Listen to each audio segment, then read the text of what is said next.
Magandang gabi po sa inyong lahat. Weather update tayo sa lagay ng panahon ngayong araw po ng Sabado.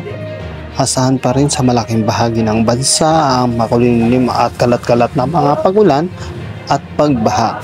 Makikita po natin sa ating data na umiiral pa rin yung habagat na pinalakas po ng bagyo na nasa labas po ng ating Philippine Area of Responsibility na inasahan pa na lumakas po ito sa susunod na mga araw.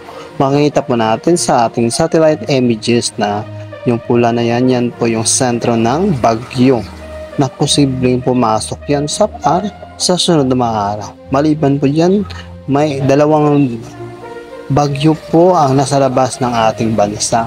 Sa ngayon po ay ramdam po sa malaking bahagi ng Luzon, Visayas at Mindanao ang malalakas na mga pagulan.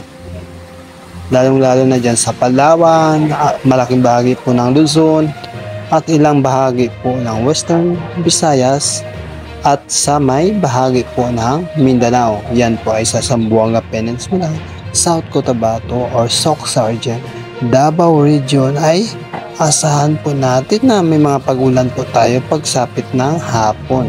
Huwag kalimutan mag-subscribe sa aking YouTube channel.